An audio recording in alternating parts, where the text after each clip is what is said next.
Hi, this is Tony Turner and welcome to the Market Now as of the market's close on Friday, May 30th. The Market Now is your mini trading lesson that applies to today's markets.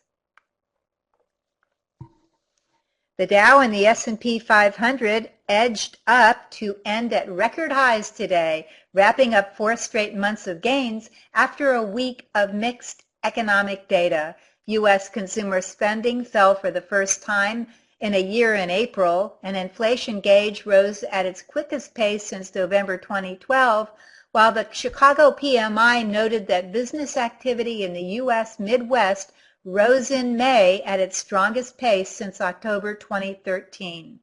Equity investors also kept an eye on U.S. Treasury yields. The 10-year notes yield rose after the strong Chicago PMI data, but remained below 2.5%, near an 11-month low hit during Thursday's session. For May, the Dow gained 0.8%, the S&P 500 rose 2.1%, marking the 4th straight month of gains for both indexes. The Nasdaq, up 3.1%, scored its first monthly gain in 3. Now let's look at 3 charts that could give us some insight into the week to come. First of all, we're going to look at a daily chart of the S&P 500 Spider, the SPY. Of course, it is the ETF that closely follows our S&P 500 benchmark index.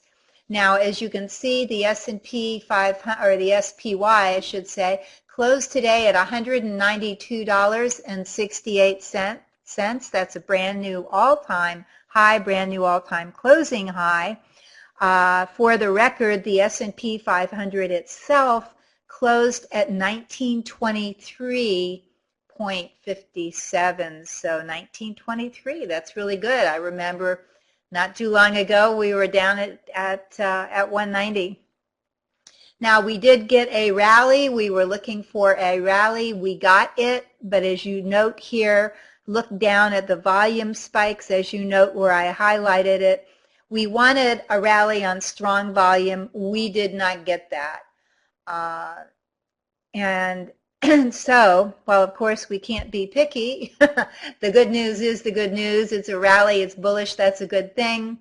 The SPY is trading above its 20-day moving average, its 50-day moving average. Certainly this trend line, channel line, where it made a wedge and rose out of it, that's a good thing. 200-day moving average down at 180. RSI moving up, MACD moving up. This is all good stuff. Now, if we want to worry about something, what I was going to say is we have a lot of important economic reports coming out next week, including a highly watched European Central Bank interest rate announcement on Thursday morning. And of course, we have the monthly jobs report and unemployment numbers coming out this Friday. So we'll have a lot going on this week. We're liable to get some headwinds coming in here. We haven't had much of anything happen the past 2 weeks, but now we could get some headwinds. So we'll have to watch the SPY and see how it handles this upcoming news. Of course, it does have support down here at just over, right at 190, 1900 on the S&P 500 itself, more at 188, and so forth. Okay, now let's look at I'm going to a monthly chart here, since it is the end of the month. I'm going to a monthly chart of the PowerShares QQQ. As you all know, this is the ETF that closely follows the NASDAQ 100 index. So this is a growth ETF full of tech stocks, full of growth stocks. Now, if we look at this monthly chart of the Qs, and it goes back to the middle of 2007, so we can see a very small part of the fall in 2008, or, well, most of the fall, although it seems like it was a lot worse than it looks on this chart, down to the lows at 2009. And the subsequent uptrend that has really been beautiful. Now, it closed today, the monthly close for today was $91.31. Our all-time high on the Qs was $120.50. That was in March of 2000. Now we can see we have the 12-month moving average on this chart, and the Qs have walked right up it and are now trading above that line.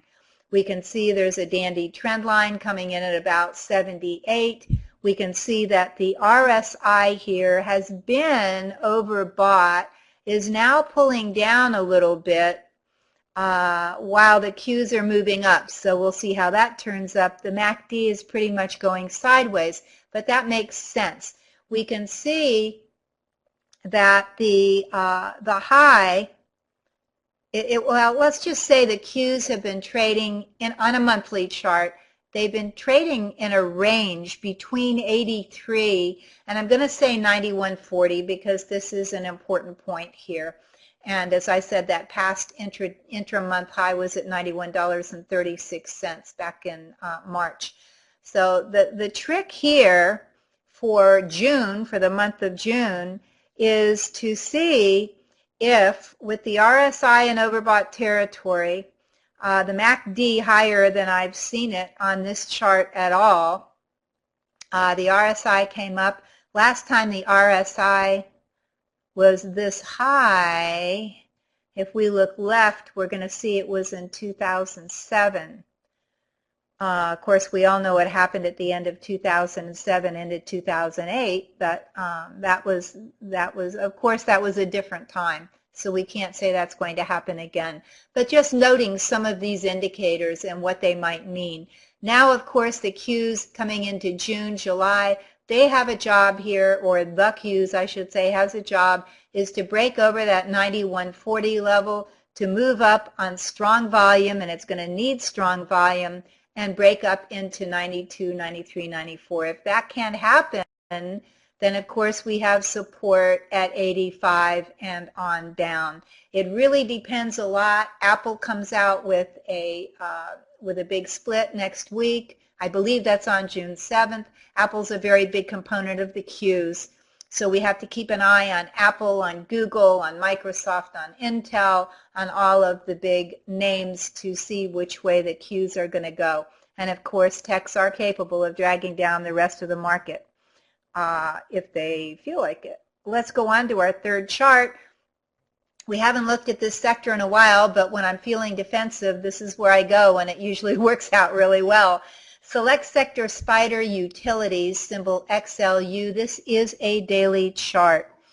Now, we know that utilities are defensive, and we can see that when the market was making a big move up, of course, they pulled back. However, for the year, if you look at this uptrend, you're not going to see that on any other sector. Utilities are leading.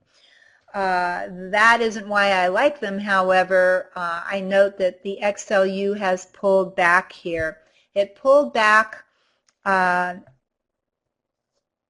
well, let's identify the high. The high here, the intraday high on May 1st was $43.52. The relative low was on May 20th, this doji you see right here at $41.23. So it pulled back for a couple of days below its 50-day moving average and is now moving higher once again. It is back above its 20-day, of course its 50-day and its 200-day moving average. We have the RSI bouncing nicely here from oversold territory, with the MACD now just crossing up above the signal line in a good place just over the zero line. If the market gets bumpy next week, I will look to the XLU and some of its components to see if that's an attractive place to be. It may well attract investors. So let's keep an eye on the XLU. It could potentially go back up over 43, up back toward its highs at 43.52. It could go back over there. Now, the all-time high on the XLU was $44.66, and if you look on a longer-term chart, you're going to see that was in December of 2007. Of course, a lot of things made highs in December of 2007. We also can make a note here that if the housing recovery continues, utilities usually benefit from that because, of course, all the new home building expands their customer base. So there's a thought for you as well. Now we'll go on to economic reports, but first, please join us this coming Monday online from 4:30 to 6 p.m. Eastern for our next session of Tony's Market Club.